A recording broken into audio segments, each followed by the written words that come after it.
All right, we are live. Welcome everybody to Standing for Truth. I am your host, Donny. And I'm your host, Matt. Tonight is the Age of the Earth Christmas special. We are blessed to have Dr. Kent Hovind here with us for this awesome show. Brother Matt Powell is on vacation. So Matt, if you're in the chat, God bless you. Now, for this awesome show, we are going to be focusing on primarily the age of the earth. And since Christmas is just a couple days away, we are going to answer important questions that are on everybody's mind, such as what did Adam buy Eve for Christmas? Did Noah have a Christmas tree on the ark during the Genesis flood? Very important question on everybody's mind. And most importantly, why did the Flintstones celebrate Christmas? All jokes aside, though, we will be demonstrating tonight that both scripture and science confirm a young earth. The evidence cannot be denied. Dr. Hovind, thank you so much for being here for this special. Thank you for having me. It's an honor to be here again. Awesome. And Matt, any words of introduction? Thank you for being here as co-host. Words of introduction before we kind of get right into the topic and presentation. Oh, no, I'm just excited to jump right into this. I'm sure everyone on your channel knows who I am, so I'm ready to go. Yep. But make sure that that you tag Standing for Truth with your questions so that we can see them and collect them, and or myself, but I would say preferably Standing for Truth. We'll both see it that way.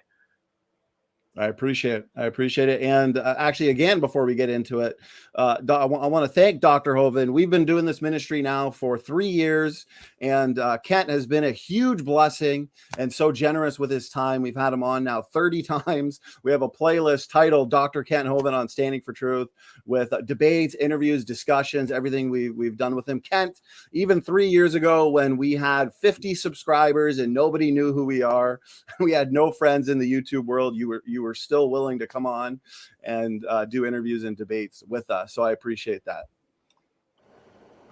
Well, thank you. Okay, well, here we go. Let's get right into it. We're going to start off with the age of the earth. We're going to hand it over to you, Dr. Hovind. Take as much time as you need, and then we'll do some questions. Well, thank you, sir. My name's Kent Hovind. I was born and raised in East Peoria, Illinois. My dad and brother were engineers. My mother and other brother were teachers. And I got saved when I was 16 years old and started reading my Bible. And I had been taught that the earth is billions of years old.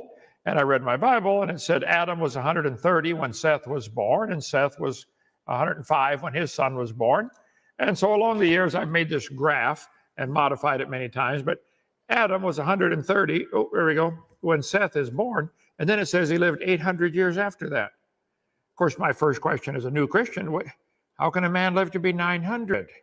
But regardless, if you add up the dates that are found in Genesis chapter 5, and again in chapter 11, it takes up after the flood of Noah, you can make a chart like this, or we sell them in our bookstore on drdino.com. But the Bible dates add up to about 6,000 years for the whole earth, for the whole universe. It says in Genesis 1:1, in the beginning, God created the heaven and the earth. And Jesus said in Matthew 19:4, have you not read? Is that up on screen there, Steve? Jesus said, have you not read that he which made them at the beginning made them male and female? So here's Jesus claiming the creation of Adam and Eve was the beginning. Said it again in Mark 10:6. From the beginning of the creation, God made them male and female. So Satan has always wanted to change God's creation and twist it and pervert it for his own, whatever he's doing, okay? He changed the glory of the uncorruptible God. And the Bible says God gave them up to uncleanness. There are people who do not want to believe in God. They don't want to believe the Bible. The Bible dates clearly add up to about 6,000. And this issue of the age of the earth and ultimately the age of everything else is critical because if you take away time, the atheist argument for evolution falls completely apart. In their mind, and only in their mind, time can do anything. We see 339 breeds of dogs now that are available to buy. And in their mind, that means, look at the varieties of dogs we have. That means the dogs and mosquitoes are related if we go back far enough. If you give us enough time. Time is their God. That's their pacifier, keeps them from crying. So they don't understand or don't want to admit that this issue, the age of the earth, is central to the whole creation evolution argument. And if you take away time, their whole argument collapses in a heap. The Bible says they changed the truth of God into a lie and worshiped and served the Creator, so God gave them up. You can read all of Romans chapter 1 about what happened here if you'd like. But the Bible dates clearly add up to 6,000. Let me get past all this here. The Bible said in 2 Timothy, Paul was warning Timothy, his young preacher boy, Timothy, the time will come when they will not endure sound doctrine. Sound meaning solid, and doctrine meaning teaching. But after their own lust shall they heap to themselves teachers, having itching ears. They bring teachers in, they heap to themselves teachers who tell them, here, tell me what I want to hear. Tell me there's no God. Please tell me the earth is billions of years old. Please tell me God's rules don't apply. Please tell me the 10 Commandments are fake. They heap to themselves teachers who will teach that stuff.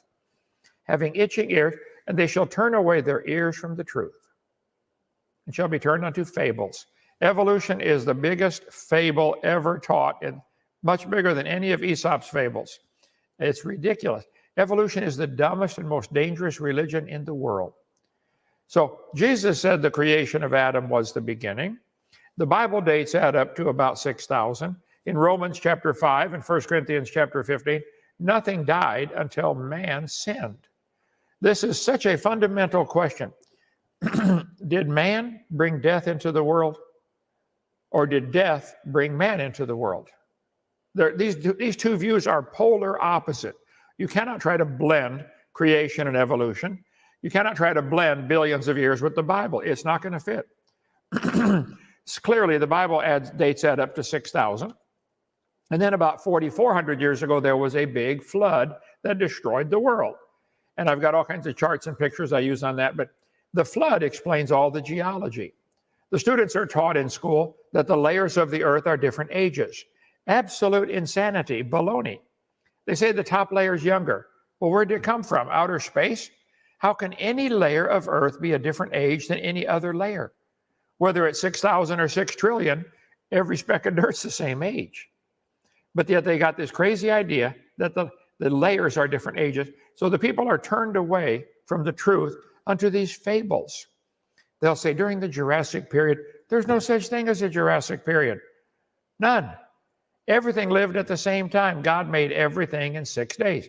So as I was reading my Bible as a new Christian, going to an independent, temperamental, fundamental, right-wing, radical, chicken-eating Baptist church, reading my Schofield Reference Bible, and listening to what I was learning in school, I said, wait a minute, somebody is wrong. Somebody's lying. I'm being taught in school the earth is billions of years old and dinosaurs died before man got here. I'm being taught in my Bible the earth is 6,000 years old and nothing died till Adam sinned.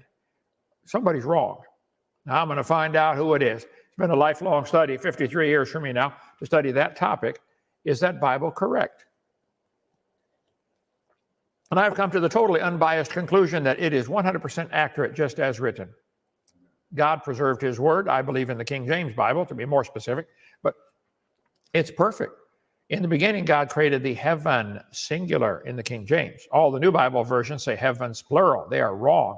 It was God created the heaven, singular, and the earth. Then the thing above the earth we call heaven, he divided up into 3 slices later in Genesis. First heaven, second heaven, third heaven.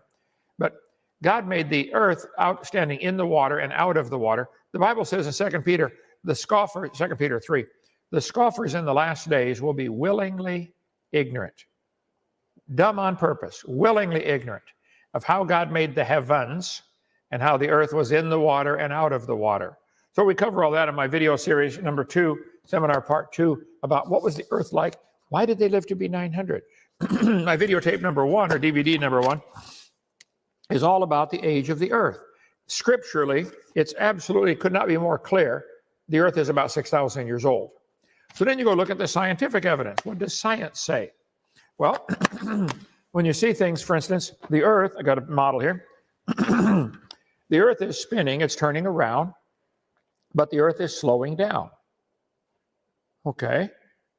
Well, if the earth is slowing down 1,000th of a second every day, you can Google once every, I forget how many years, 4 years, I think, they have leap second. Most people have heard of leap year, but they have a leap second because they have to add a second to the clock because of the slowing spin of the earth and the clocks are going off. So if the earth is slowing down, well, that means it used to be going faster. Like, duh. If you speed up the earth, if you could go back in time, which we can't, but if you could go back in time and speed up the earth 1,000th of a second every day, at some point back there, you're going to have the earth spinning really fast, causing enormous problems. It's going to squish the earth out like a frisbee, going to fling everything off into space. There's no possible any life could be on earth, even a few billion years ago, just because of the spin of the earth. When you look at astronomy and say, wow, the sun is burning up its fuel source. It's burning 5 million tons a second. Well, if you go back in time, then it used to be heavier. You start adding 5 million tons a second going back in time, at some point you reach a big problem where the sun's gravity starts pulling everything in. Gravity would be stronger. Then say, well, it can't be billions. You see, the moon is going around the earth, but the moon's getting further away, losing the moon about 1.5 inches a year. Okay, well, that means it used to be closer. I go through about 30 or 40 scientific indicators on my DVD number 1, The Age of the Earth, how to prove the earth is not billions of years old. But see, if the earth is indeed not billions of years old, then it wouldn't matter any of the theories you have. There's not enough time for a frog to turn to a prince. See, in a fairy tale, you kiss the frog, it turns to a prince. In the science book, you wait billions of years and the frog turns to the prince. It's the same fairy tale with a different magic ingredient. Instead of a kiss, it's time. Give it billions of years, it'll turn to a prince. So one of the things we emphasize here at our Dinosaur Adventureland in Lenox, Alabama, the Christian museum we're building in Science Center, is the accuracy of the Bible. The Bible dates clearly add up to 6,000. There's lots of scientific indicators. It can't be billions. So I think the Bible's true. And when you take away that pacifier from the atheists, they absolutely go berserk. They have to have billions of years. It's true. We see variations within every kind of animal. There's 195 different varieties of chickens, mostly bred by man for a particular purpose. Give more eggs, more meat, whatever, okay? Dumber than all get out. And most of them wouldn't survive in the wild. You turn all the varieties of chickens loose in the woods, only a few kinds would survive. So they've been bred by man to produce a particular quality that they want. It's true, you can have varieties of chickens, but they're still chicken. No exceptions. Same thing with any kind of animal.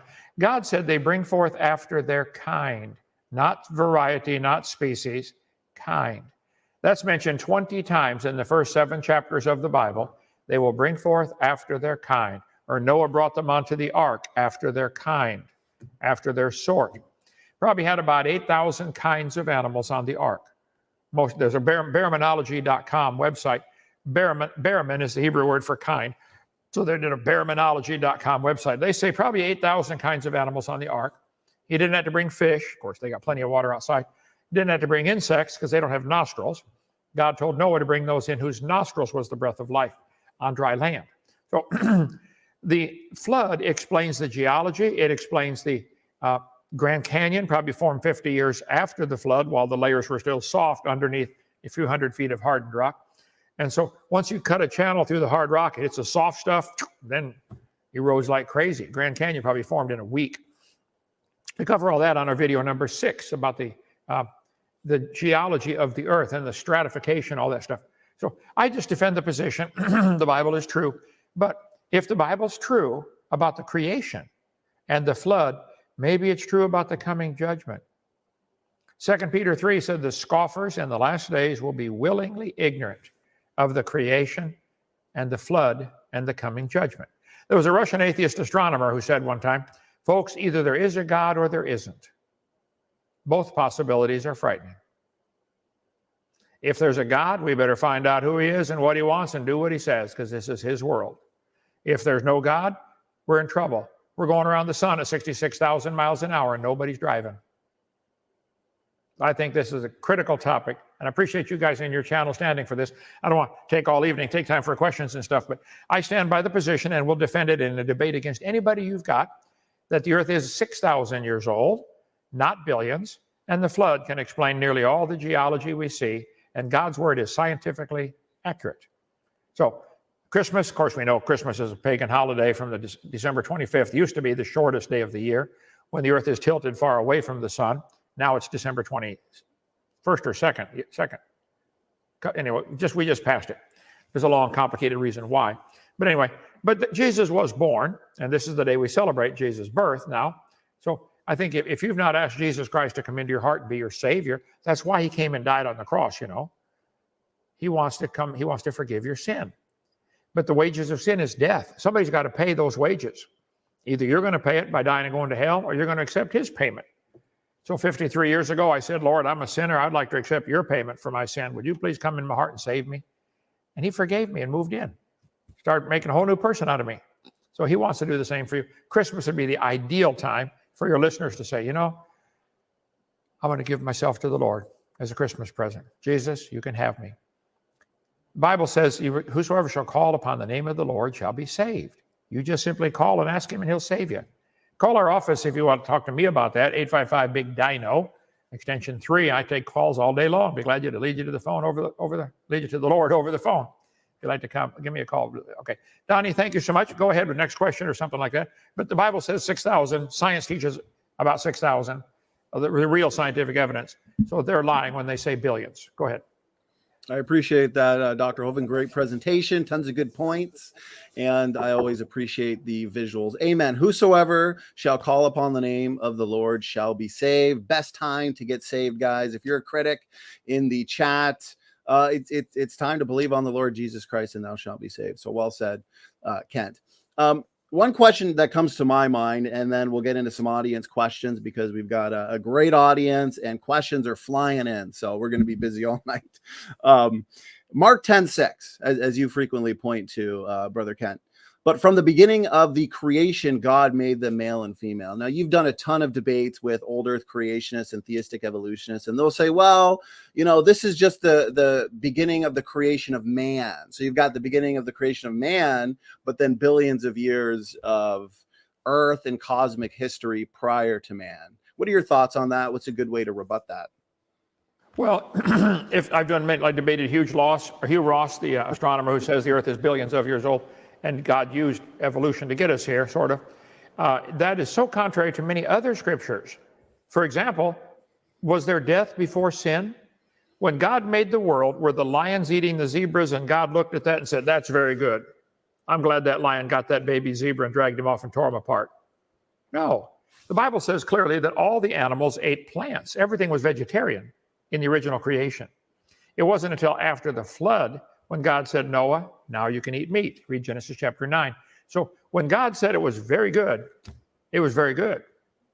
So I ask guys like Hugh Ross,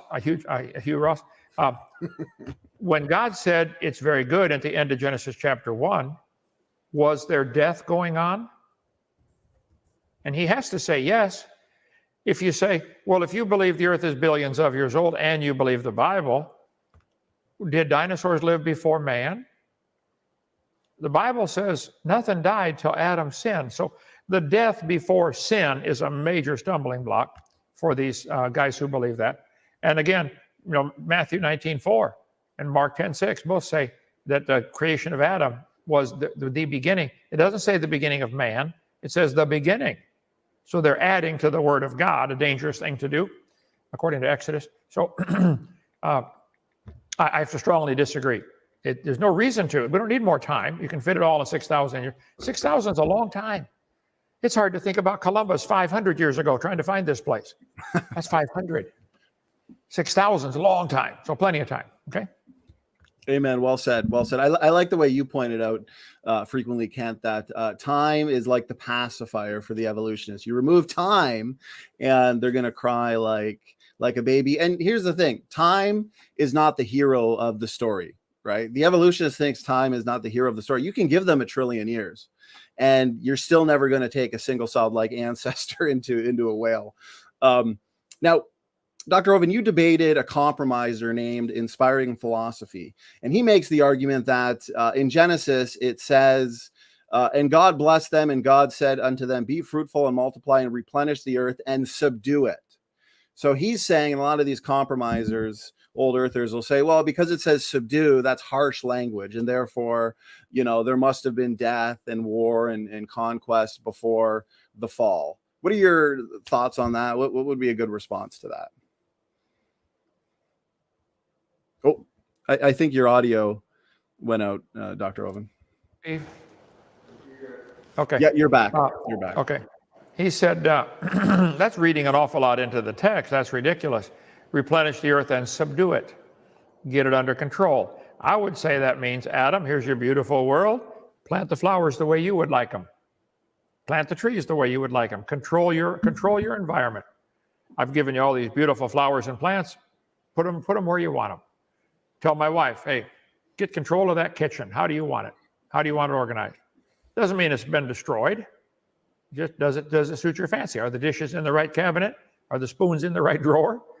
So I think that's absolutely ludicrous, because especially when you go by all the other scriptures. See, no prophecy of the scriptures of any private interpretation. It says in 1 Peter chapter 1, I think. But all scripture must be taken together. So when you look at all the other scriptures, in the 10 Commandments, God wrote it on a rock with his finger. He said, I want you to honor the Sabbath because in 6 days the Lord made heaven and earth, the sea, and all that in them is. So why were the Jews supposed to keep the Sabbath? To remember the 6-day creation, when he made heaven, earth, sea, and everything in them. I can't think of anything that's not in those 3 things. Heaven, earth, and sea. It's got everything. So there's the Exodus 20 and Exodus 31 again, and several other times it repeats these 10 commandments, and it says, in 6 days, the Lord made them all. So that teaching from Inspiring Philosophy on these compromisers is so contrary to many scriptures. I have to completely disagree. They're wrong. Okay?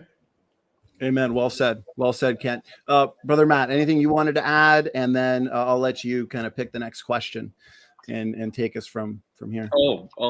Sure. I guess Inspiring Philosophy saying that it has a notion of domination or control or violence or something like that. I would go, well, okay, I guess the most violent thing we would do is make an ox till the land, right? We would dominate it. We would tell it what to do. We would force it against its will to do what we will. But it's not, evil. We use animals all the time. We ride a horse. I don't think the horse wants us to, but it doesn't really matter. So I think he's looking too much into it, saying that, no, it means they were killing each other and we're supposed to kill them. And it doesn't make any sense. That's all. No. And I mean, doesn't a farmer subdue his land and make sure that the plants are not growing out of control and things like that? So I mean, Dr. Hovind, you nailed it there when you said that they're reading too much into the text. So Matt, go ahead, choose the next question, brother. Well, it kind of got answered earlier, but one was, why haven't ancient weapons like arrowheads or spears been found with the remains of dinosaurs if they existed together? Kent already said that humans weren't killing and eating animals until the flood. So kind of answered it already, but go ahead. Well, yeah, ancient weapons to do what? If everything was vegetarian before the flood and all the animals were friendly, including all the dinosaurs, weapons for what? It wasn't until after the flood. Let's assume for the minute that the flood created nearly all the fossils in the world in 1 year. The flood caused the fossils. So it wouldn't be till after the flood that we would have this, violence breaking out.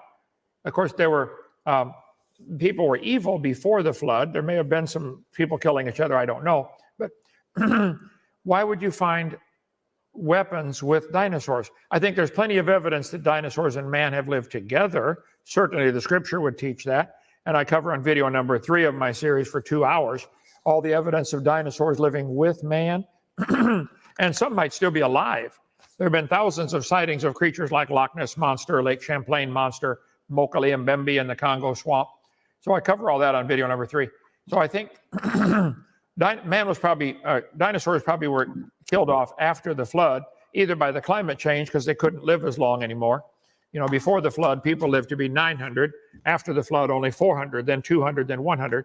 So something had happened to reduce lifespans in general. Some of the bigger dinosaurs might not have lived long enough to even reach reproductive age. So the whole species would go extinct just because they can't live long enough. I mean, if everybody today in the world died at age 12, you wouldn't have very many babies. So, yeah, but I think also man hunted them either for meat or because they were a menace. Called them dragons or something like that, some other name. So I don't see a problem there. It all fits right in with the biblical account of creation. Why would you not find weapons? I think there's evidence. They've never found human and chicken footprints in the same rock strata. That proves humans and chickens did not live together. We got them in our yard over here. What do you mean they didn't live together? Yeah, they did. Okay, go ahead. Next question. How much of the earth was covered in ice from the after the flood, and for how long? Well, it would be a guess on anybody's part. We know that ice, because when ice pushes across the landscape, it acts like a bulldozer and piles up stuff in front of it. And when it finally stops pushing, and then it melts back, well, the stuff stays there that it bulldozed up. So that's called a terminal, meaning the end, a terminal moraine. It's a hill, a bump. There are moraines all over the world. The terminal moraines in Missouri, and I think is about as far south as it got. So the ice age, I think everybody agrees, came down as far as Kansas City, Missouri, America here. So today the ice caps are way back here. Ice went pushing out. Oh, get over where you can see it. There we go. Ice did go pushing out all the way down to Kansas City, which has now melted back. On the sides, it leaves what's called a lateral moraine, with pushing the stuff out of the way, terminal moraine and lateral moraine. So I think the ice caps were ginormous during the flood and after the flood, and it would take 200 years to melt back to where it is today. During that 200-year period, as it melted back, it would raise the ocean level. And that's why the oceans have two very distinct features called the deep part, the abyss, and the shallow part called the continental shelf. And I cover that in video number 6 about the, apologize, I've been talking a lot today. While the continental shelf was all exposed for the first 200 years, let's say, after the flood, you could walk anywhere in the world. You could walk to Australia. Take a look at the depth of the water between Australia and Vietnam. There's an underwater natural land bridge right in there. All the Philippine Islands. I mean, the water is generally 30, 40, 50 feet deep all over there, from here to the back of the building. So if you lowered the oceans 200 feet, freeze all that, stick it on the North Poles, make bigger ice caps, well, then for the few hundred years after the flood, the animals could migrate anywhere they wanted. You could walk to Australia. Between Russia and the United States, the Bering Sea up there, 50, 60 feet deep. Actually, at the edge, it's 0. So when it comes up to the edge, but yeah, about 50, 60 feet. So I think the Ice Age explains why all the animals were able to migrate where they wanted, and some ended up getting trapped on that island or that continent by the rising water levels from the ice melting back. I got plenty of pictures on that, but I can't keep up with the pictures and the questions. Go ahead. I appreciate that answer, Dr. Hovind. So here's the next question that comes in from the chat. And he asks, can you guys talk about other methods that are used for dating? We do have a lot of questions pertaining to different methods of dating. I guess we'll deal with this one. He specifically asks about carbon-14. He says, why is carbon-14 particularly used when it's so obviously bad? Well, carbon is a natural occurring element in the atmosphere, and carbon decays. Carbon, when it's struck by sunlight and radiation, carbon turns to carbon-14.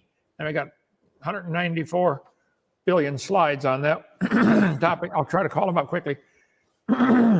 Radiation from the sun gets in, strikes the atmosphere, and produces carbon-14. Got it right here somewhere. Okay.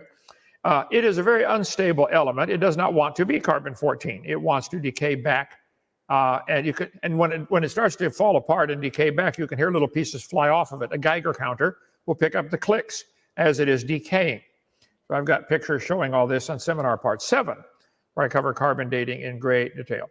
But if you're studying, trying to find the age of something based on a decay process, just common sense would say, now hold on, I got it right here. Redshift, starlight, how do we see the stars? Billions of light years away. Is the sun shrinking? Oh, here we go, carbon dating. Okay, slide number 519. Alt-DV, 519, enter. What about radiocarbon dating? I did a debate on that, my debate number 224 back in August of 2020. Carbon dating, you look older than your profile. I've been under a lot of pressure. Both carbon, okay. Fossils are really dated by their position in the geologic column, which does not exist. That's another story. They say the top layer is younger. I say, where'd it come from? Here's an illustration that helps people get it right away. If you walked into a room and found a candle burning on a table, and I asked you the question, when was it lit? Nobody knows. We walked in, it was burning when we got there. This is an example of carbon. The carbon-14 is decaying. It's burning, it's falling apart, turning back to carbon-12, okay? When did it start? That's what they really want to know. That's how they're wanting to use this for. Well, when was it lit? Let's do some empirical science, things we can study, test, demonstrate, and measure. Let's measure the candle. So we measure the candle and find out it's 7 inches tall. We all agree, how tall is the candle? 7 inches, exactly. Yes, sir, okay. When was it lit? I don't know, 7 inches tall now though, okay. Let's do some more science. Let's measure how fast it burns. We get our Olympic stopwatches and we measure to the nearest bazillionth of a second. We find out it's burning 1 inch an hour. We now have 2 scientific facts. It is 7 inches tall, it's burning 1 inch an hour. We all agree. When was it lit? You still can't tell me unless you make some assumptions. For example, how tall was it? We don't know. Has it always burned at the same rate? We don't know. So you can't know those things. You can test the amount of carbon-14 in an object, and you can test how fast it decays. I agree, just like the candle. But when did it start? Well, how much was in it when it started? Has there been any contamination? Has it always decayed at the same rate? This guy said radiometric dating would not have been feasible if the geologic column had not been erected first. Fossils are really dated by where you find them. Bring a fossil, bring this petrified clam, closed position, by the way, into any university and say, how old is this clam? First question they ask is, where did you find it?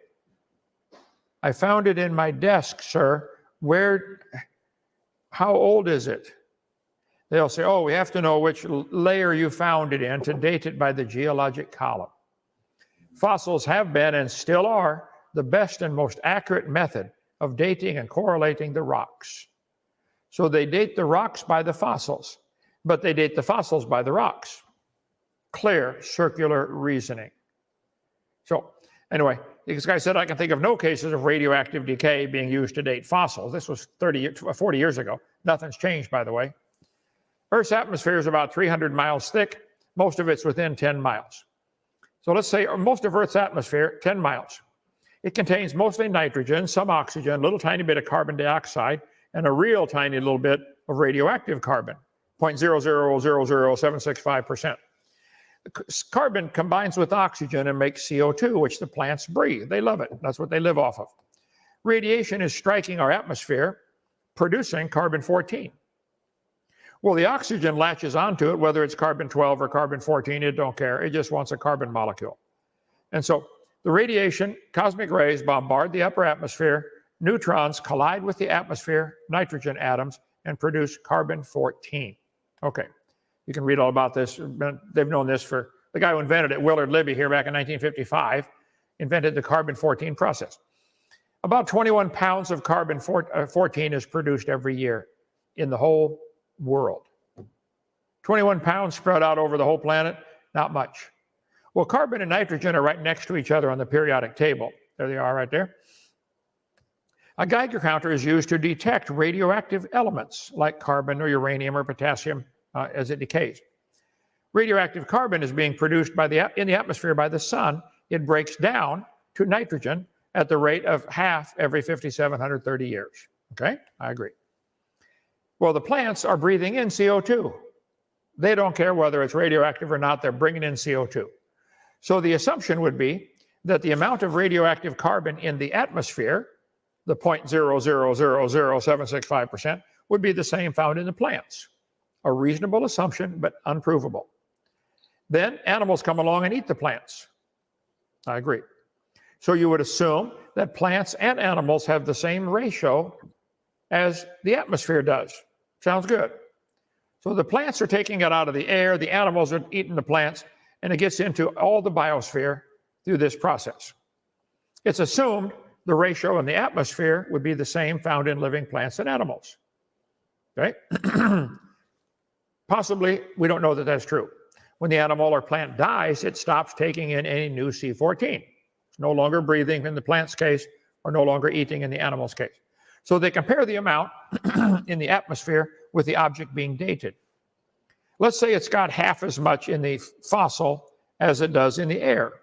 They'd say, well, it's been dead for one half-life.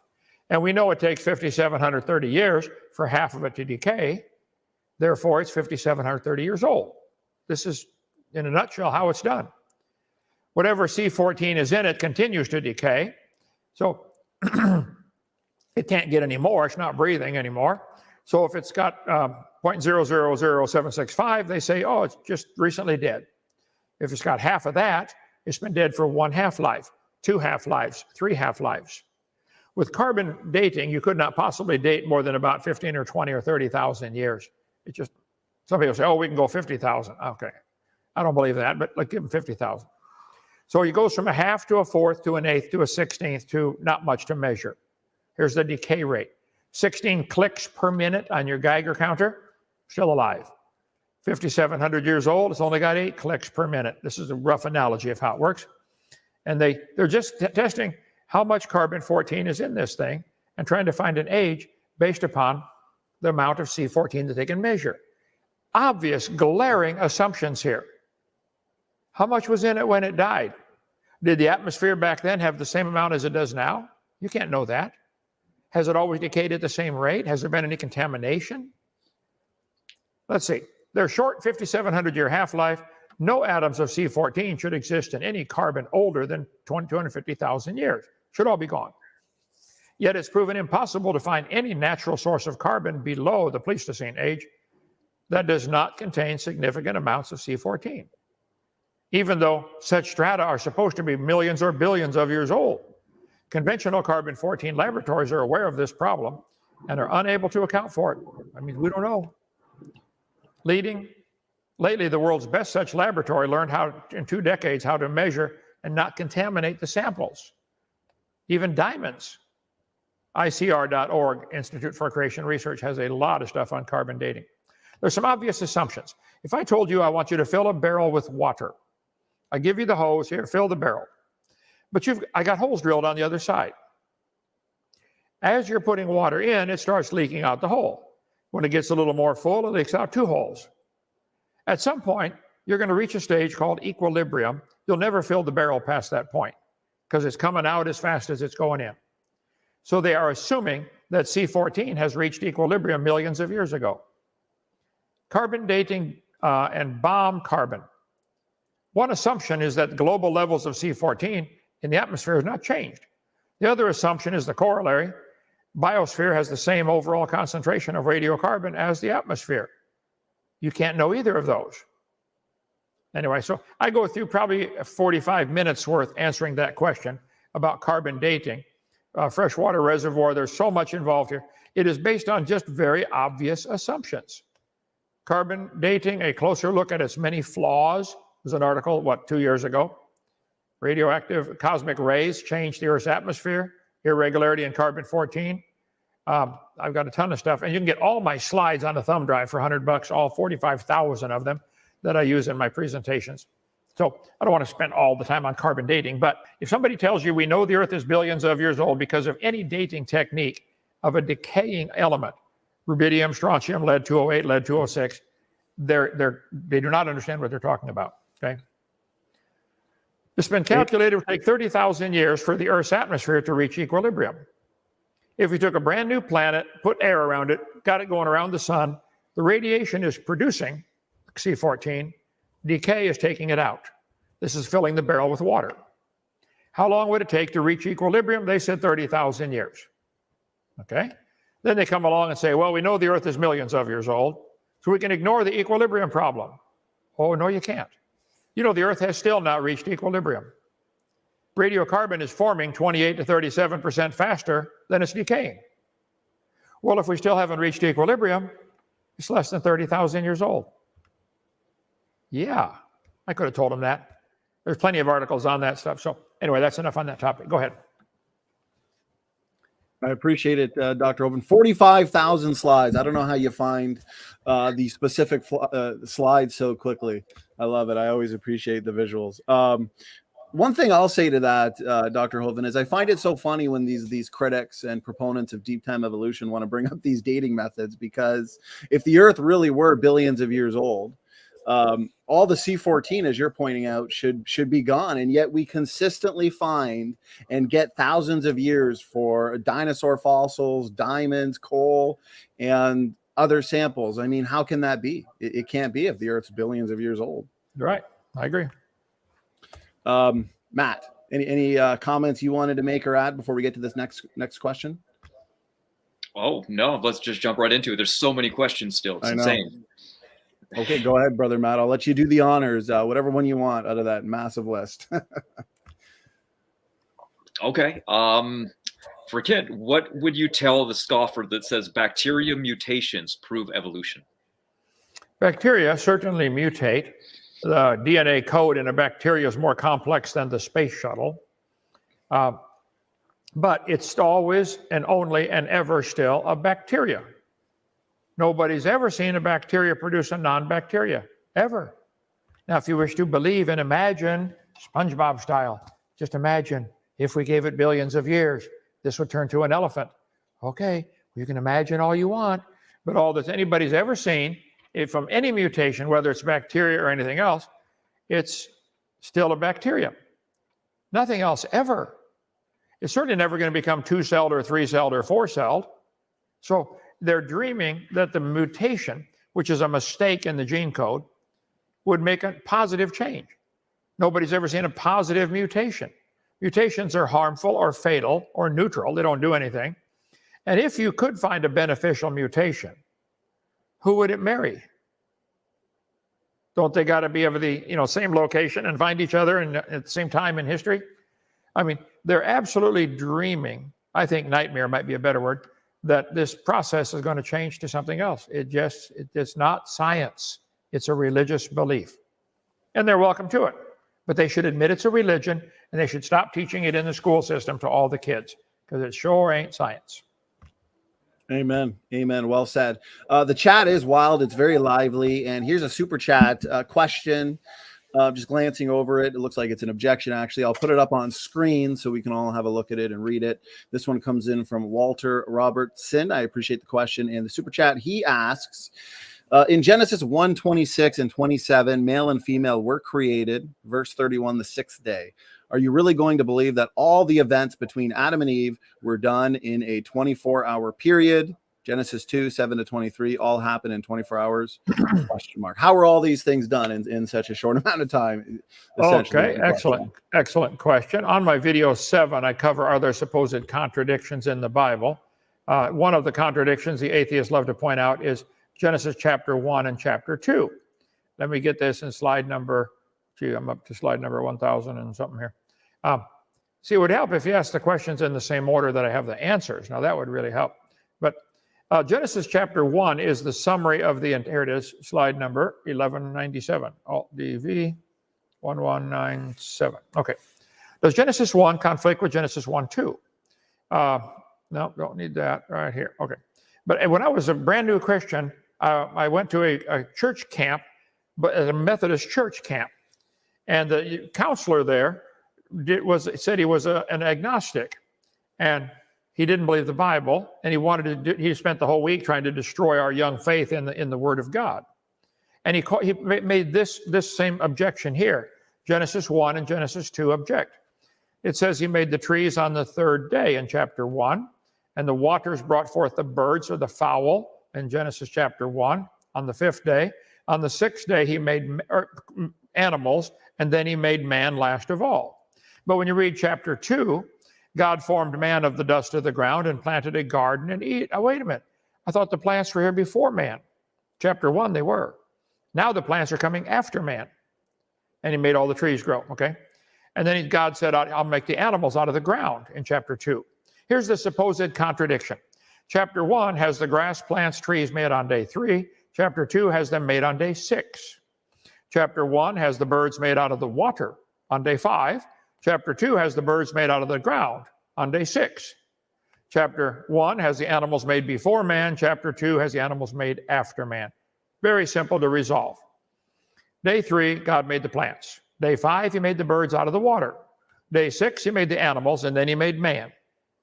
Just man, not woman yet. Then he put man in the garden, and it only had the trees that are good for food in the garden. Then God made one more of the trees. He made the garden grow in front of Adam, and he made one more of each animal. The rest of the world's already full of animals. He's making one more of each kind so that Adam could name them and realize that's not suitable for a wife. And then he made Eve.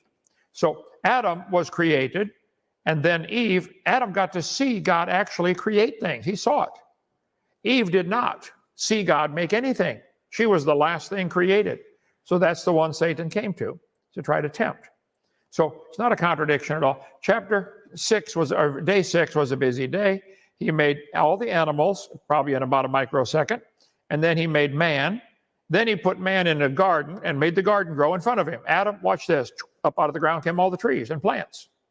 Adam, watch this. Up out of the ground came each one of the animals. Name them, Adam. Let's assume the number 8,000 is correct. There's 8,000 animals, kinds of animals. Baraminology, baramin means kind. So Adam could name 8,000. I can speak 300 words a minute. I could name all the animals. I mean, if Adam had a super high IQ made straight from the hand of God, he could have named all the animals in a half hour. And God said, Adam, what do you think? God, they're beautiful, but they've all got a partner, Lord. Where's mine? God said, Adam, go to sleep, son. I got a surprise for you when you wake up. And he put him to sleep, took one small spare part out, made the world's first loudspeaker. Made Eve. And here we are. So no contradiction at all. Thank you for the question. Now, here's my prediction. When someone asks a question like that, they either have a good heart and they say, wow, that's true, that works. Or they've got a bad heart and they're looking for a way to deny the Bible, and they'll just come back with another question. Well, what about this? And what about this? And you can answer 5,000 questions for them, and they don't want to believe. So I don't know who asked the question there, but we'll see. I think that's a very logical, sufficient answer for someone who has a good heart. Go ahead. Amen. Well said. Well said. I love the way you pointed out. I mean, Adam and Eve, Adam especially created directly from God with a high IQ, no mutations, no diseases. And, we can speak 300 words a minute now. Certainly not a problem for Adam to name all the animals. So what I'll do here for this next question is we've got a ton of questions, Dr. Hovind, dealing with the objection from tree ring dating. So what I'll do is just kind of combine them all into one and make it just a single question, summing them all up. Tree ring dating, does that refute a young earth and confirm an old earth? Well, tree ring dating is not an exact science. The rings on the tree indicate growing season and good times and bad times. If they have a good spring with lots of rain, lots of sunshine, the tree grows a big, fat, healthy, soft ring. If you have a dry summer, it's going to grow a hard ring, which is why we get our grain pattern, which looks so pretty. The tree's been through good times, bad times, good times, bad times.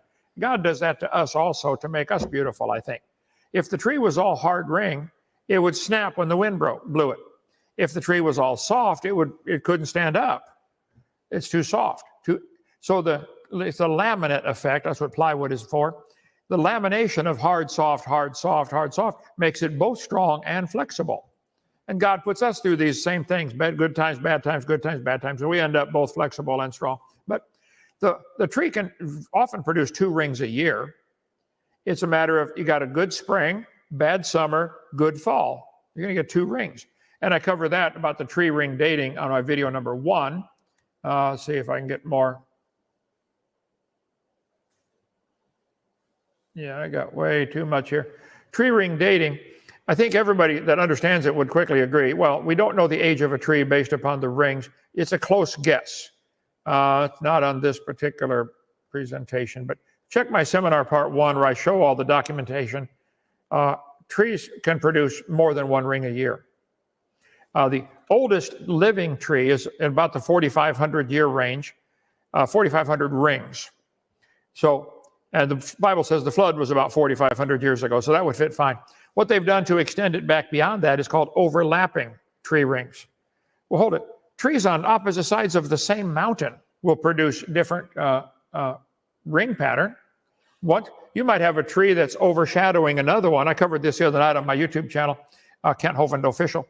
You might have a big tree over a little one, and this one gets good sunlight, and this one doesn't. And when the big one dies, now this one gets good sunlight. And in the tree ring pattern, they were growing right next to each other, and they have different patterns. So there's way too many variables to call that an exact science. Okay, I certainly wouldn't question the Bible or God's word or Jesus' testimony that the creation of Adam was the beginning based upon a tree.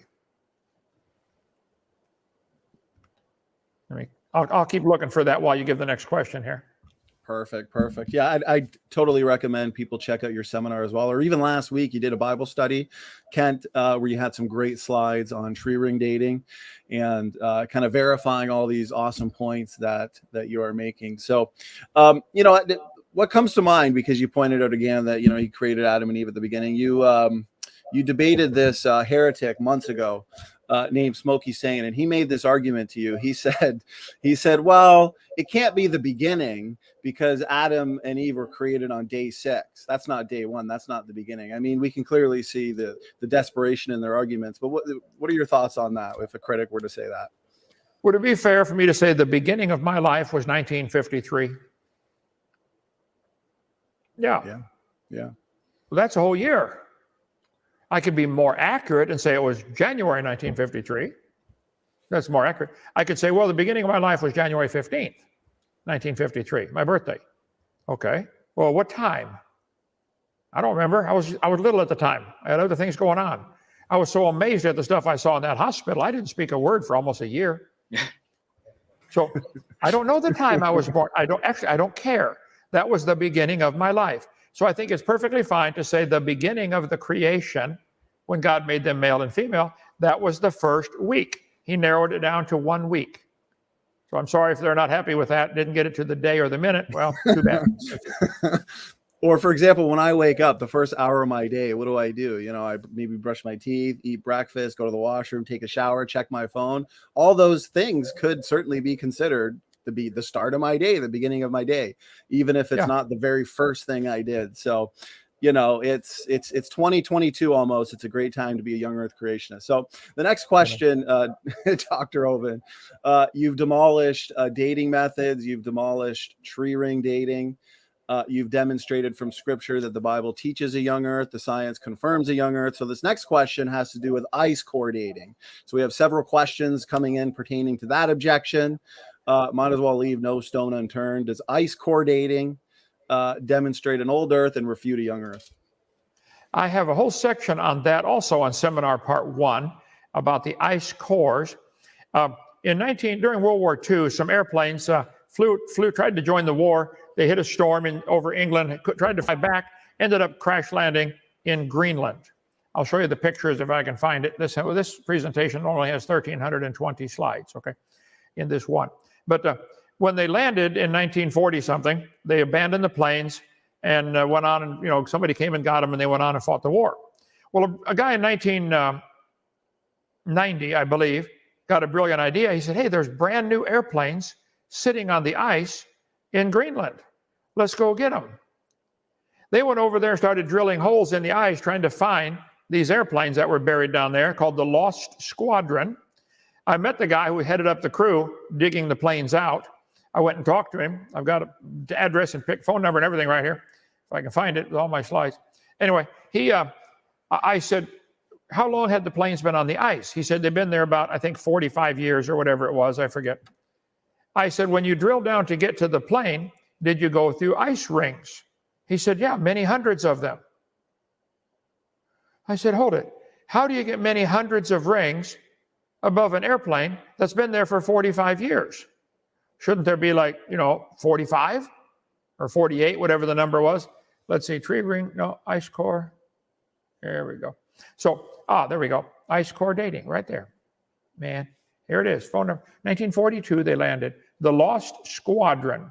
Here's the objection. We'll go to slide number 793. Alt-DV, 793, enter. Here's a freezer in Denver, Colorado, where they save the ice cores. They've drilled cores all over in Greenland and Antarctica, drill holes through the ice. They have a big pipe. They drill down in and pull it up and snap off about 6 to 8 feet at a time of the ice core. Deepest ice core is Antarctica and Greenland, 3 kilometers, 2 miles. The oldest continuous ice core extends 130,000 years. No, it extends 130,000 rings. Same problem with the tree ring dating. Record-shattering 2.7 million year old ice core. Really? How did they date that? They got this big pipe, they stand it up, drill it down, pull it down, lay it down, pull the ice core out.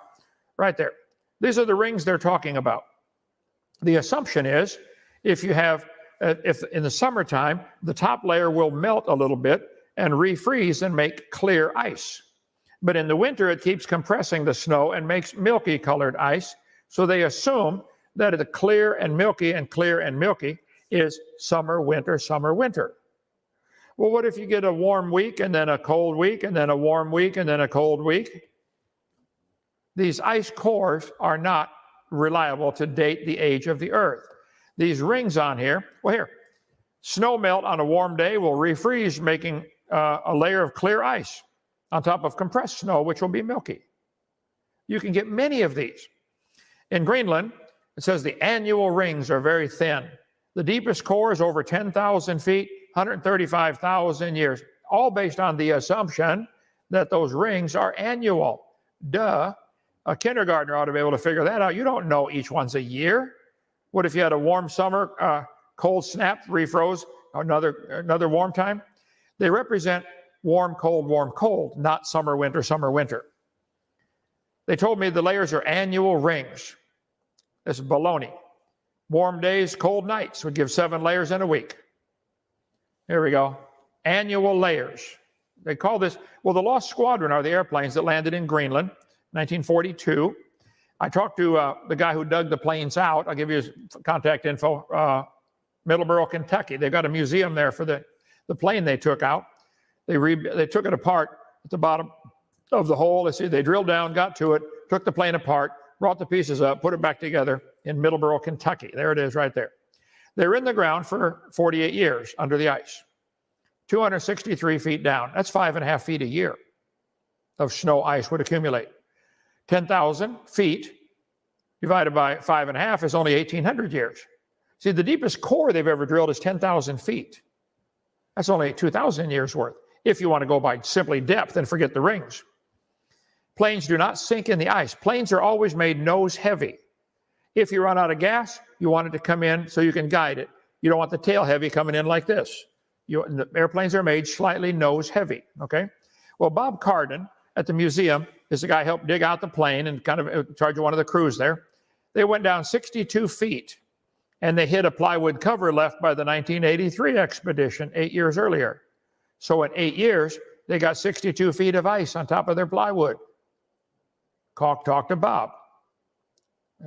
Brian Irwin of New York flies to the South Pole often to deliver supplies, and there's lots of info on the ice cores. There's his phone number. I don't know if the phone number is still good or not, but when I talked to Bob, I said, when you drilled down to get to the plane, did you go through ice rings? He said, yeah, many hundreds of them. How do you get hundreds of ice rings in 42 years?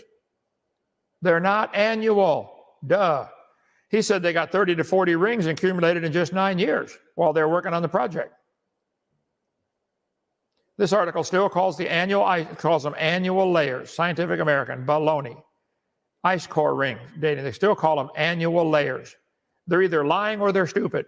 Tell them I said so. I'll debate them on the topic. How far back can ice cores go? 800,000 years.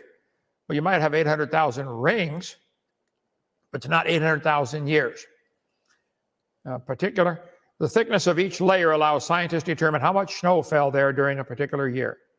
That could vary by so many different things. Which way is the wind blowing?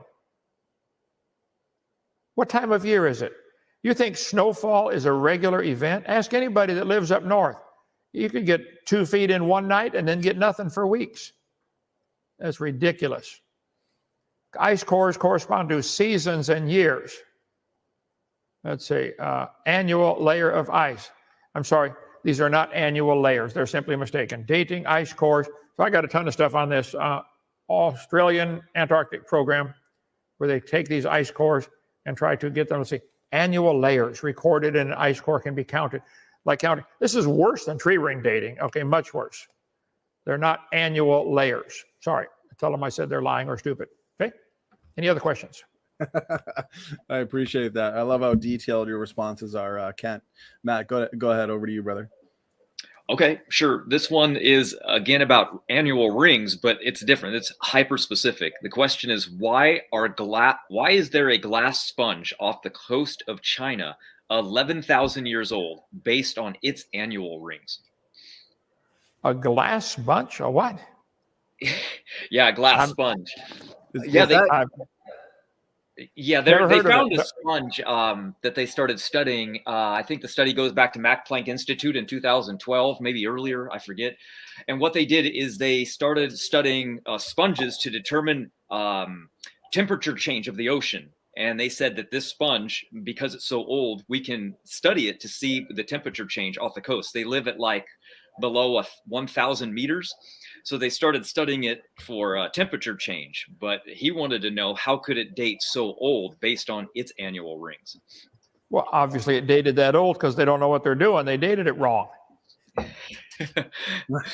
Yeah, it's based on like a silicon dioxide is what the sponge is made out of. And so I'd have to do some more study on that, but I'd be willing to bet it's the same thing as the tree ring or the ice core. Just another attempt to see, like I said, they are frantic to keep billions of years. The Bible clearly teaches 6,000.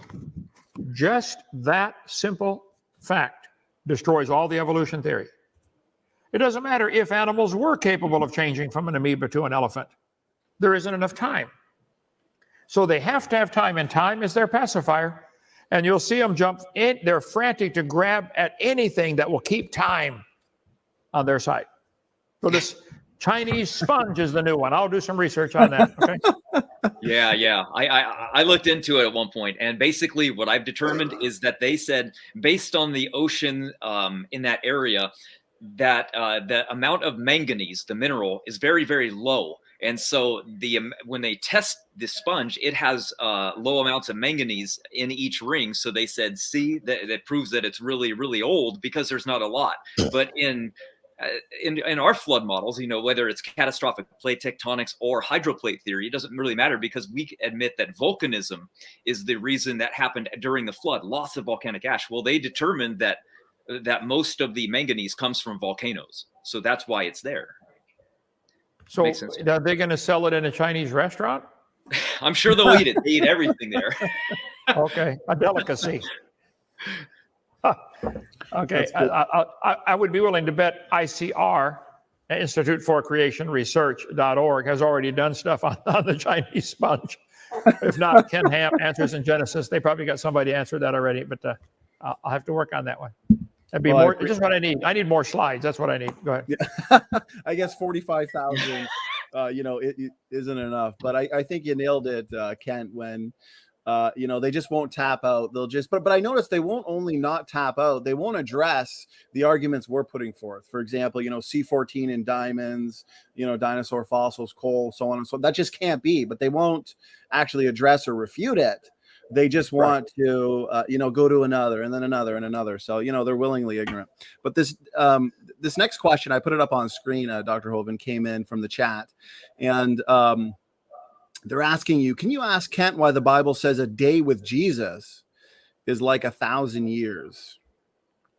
It says 1 day with the Lord is as 1,000 years. I think not only was there a 6-day creation with a day of rest, there's going to be 6,000 years of human history with a 1,000-year period called the millennium. Milli meaning millennium, 1,000. Let's see, let me get to my different one. No, I got too many things open here now, right there. Well, you got me confused. But I have a big chart behind me over here. Steve, can you pan in on that one or take my slide down? Is he up there still? Oh, tech guy's gone. I have a big chart that I make when I wrote my book about end times. What on earth is about to happen, for heaven's sake? I did this and I did a video series here somewhere. Yeah, the Woe series, What on Earth is About to Happen. You can get these on drdino.com. It looks to me like God is working on us. Here it is, a 7,000-year calendar. Slide number 114, Alt-DV 114. Okay. So the creation of the earth was about 6,000 years ago, 4,000 BC. Then we have the flood, and then the call of Abraham and David and Jesus. Today it's been about 6,000 years. The pale purple part there is the day of the Lord. A day of the Lord is as 1,000 years. I think that day is the 7th day of rest, day of the Lord. So I think not only was there a 6-day creation with a 7th day of rest, there's going to be 6,000 years of human history with 1,000 years of rest. The millennium, it's called millennium. So, okay, that's, and based on this, I went through studying this a long time. I came up with, in 2013, when I wrote my book and published it, so I was publishing parts of it on the internet as I was going. People kept asking me, when's the Lord coming back? When's the Lord coming back? When does the tribulation start? I said, I don't know. I'm not going to set a date. But if I had to guess, I would guess the Lord comes back in 2028. Because he was probably crucified in the year 28. Our calendar starts with the birth of Christ, Christmas. Why do you start with the birth? It didn't change much. It was the crucifixion and resurrection that changed things. And we know our calendar's off by a couple of years because some Pope Gregory made up the current calendar we use, the Gregorian calendar. Jesus was born in about 3 or 4 BC. So let's assume the year 28 is when he'd actually died and rose from the dead. That's when we should have started our calendar. And God seems to do everything on 1,000-year marks, so 2028 would be another 1,000-year mark from the birth of Christ. And so the 7-year tribulation comes before that, and we're here for the whole thing. I used to teach we get out before the tribulation. Just plain not true. I wish it was. So I said, I think the tribulation is going to start 2021. Then it's going to gradually build up for 3 years and get worse. And I've got more stuff on that one. Let's see. Right here, 116, Alt-DV, 116. No, it's not on that one. I'm sorry. But get my book or my video on that. I think all this stuff we've got going on with the mandatory, got to be marked and get a passport, and it's going to lead to, in the next 3.5 years, if you don't have this microchip in your hand, you cannot buy or sell. I mean, you can see that coming like a freight train right now. Walgreens is putting in cases where all their material to buy is behind a case, like an ice cream case at Walmart. You know, you got to open the big door to get your ice cream out. Well, they've got these cases with their stuff behind there, and it's got a scanner on the top to read your forehead or a scanner by the handle to read your hand. You can't open the case unless you got a chip. That's not, they haven't done it yet, but they're prepping up for it. It's coming. So Hovind theory, go ahead. I appreciate it, Ken. Great answer. As we kind of start winding things down, I'm curious as to your thoughts on this objection that I know you've heard over and over again. You had a fantastic debate recently on this channel with Kenny Rhodes from Reasons to Believe, and one of his and just so many critics' main argument now against the young earth creation model is they'll say, well, you know, there's too much coal and oil and natural gas on the planet to be explained in just a few thousand years and from a global flood. Is that really the case? Kent, what's a good rebuttal to that? Well, I was debating Jeannie Scott in California at their atheist organization, and she said the same thing. There's too much coal in the world. She said, Mr. Hovind, if you took every tree in the world, every blade of grass, every bush, and squeezed them and pressed them into coal, by the way, they can make coal in 20 minutes in the laboratory. Take a piece of wood under heat and pressure, turn it into coal in 20 minutes. But she said, if you took every blade of grass in the world and pressed it, you could not make all the coal that's down in the world, in the ground. I said, I agree. She said, don't you see there had to be millions or billions of years?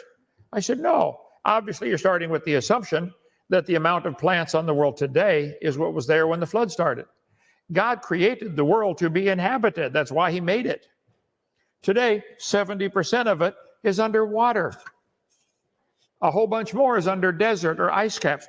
3% of this planet is habitable for mankind. 3%. What we are seeing today is not what Adam and Eve saw. They had a world that was mostly plants, mostly probably from the pole to pole. If the earth were not tilted over 23.5 degrees, but just simply perpendicular, like it is on March 20th on vernal equinox, spring equinox and fall equinox, everybody would get 12 hours of daylight, 12 hours of darkness.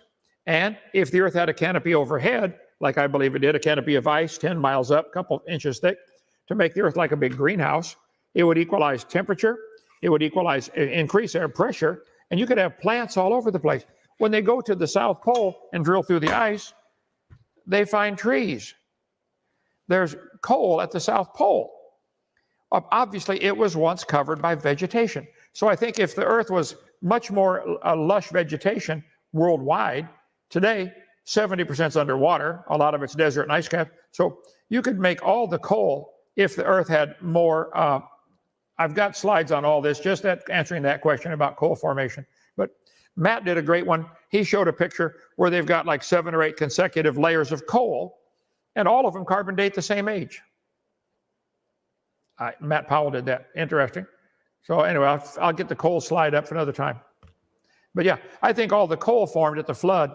If the water's coming up 200 feet, see the tide, if right now the tide comes up and bangs into stuff, it gets interrupted by hitting the continents.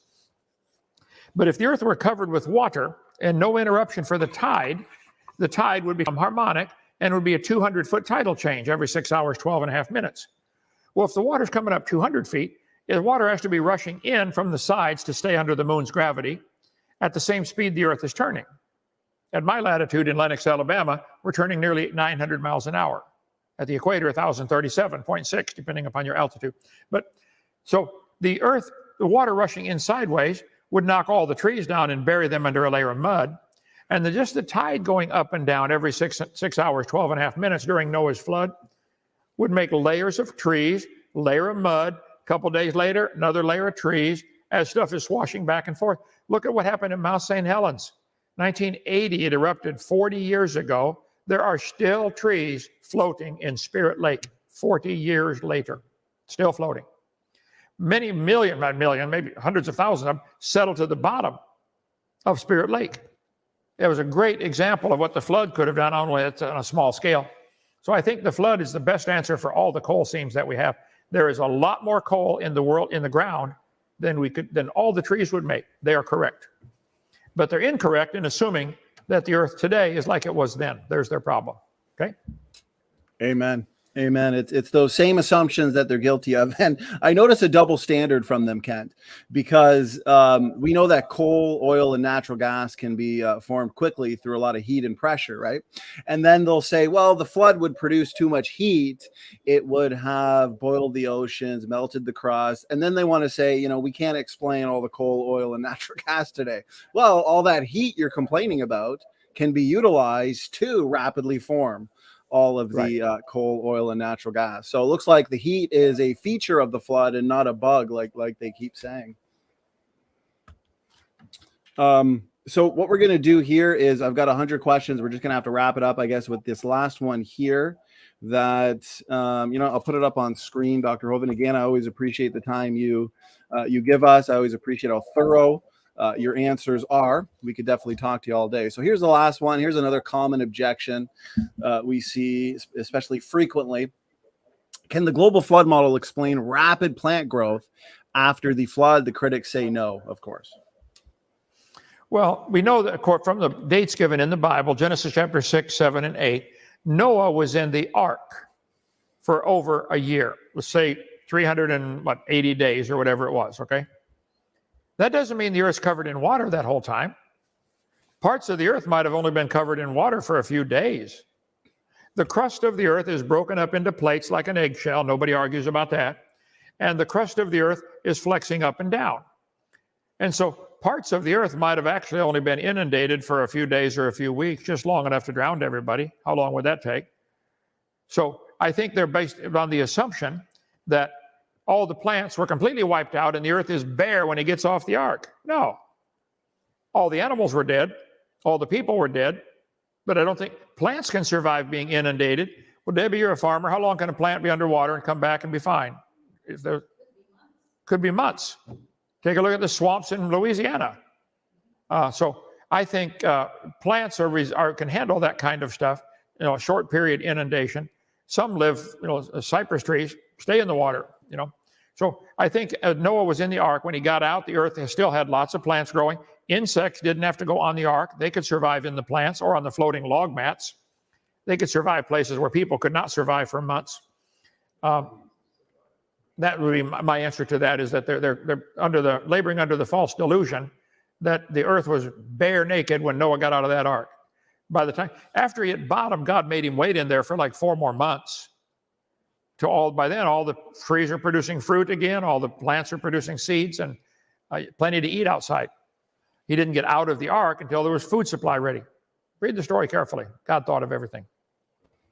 Amen. Well said. So here's one last final question that came in from Cover to Cover Book Reviews. He says, Kent, any new project ideas coming forth from your late night peanut butter on pizza inventions? Is that true? Do you have peanut butter on pizza, Kent? We give tours all the time. I give tours here today of our place. They say, man, this Dinosaur Adventureland's amazing. I say, well, don't tell anybody, but we really don't have a plan. What I do, I eat pizza with peanut butter on it before I go to bed. And you wake up at 2 in the morning with cool ideas. That's how I got my daughter, but that's a different story. So that's a joke, but the idea is going on now. We're building a little water tower. Somebody gave us a big 7,000-gallon tank, so we're going to build a tower for it. We just got the poles today, $400 a piece. Those things are heavy, aren't they? Yeah, you guys dragged them in 50-foot poles. So yeah, and dangerous. Anyway, so we'll be doing that. But no, we're about done in the building phase, we hope, and youth groups and things will start coming, Boy Scout groups, to come to our camp, Dinosaur Adventureland. Hopefully, we can scale back on the construction projects. And we do want to produce a lot of short videos. Matt and I are going to do hundreds of these to put up on Kent Hovind Official, where they'll be addressing, just like your questions tonight, one question, one thorough answer, call it done. Tree rings, bang, produce a 5-minute video, 7-minute video. Do another one on starlight. So we're going to have hundreds of short clips. Instead of, you know, each of my videos on my series, when they get my seminar series, each one's nearly 2 hours long. I keep saying video. I'm old school. DVD. Okay. We're going to do a lot of short clips like that. All around Dinosaur Adventureland, we're doing signs and stuff on each different animal. Like we have some great gray herons that live in one of our lakes. We have 16 lakes and ponds here. Well, there are 67 different varieties of great gray herons, or of herons. They might have had a common ancestor called a heron.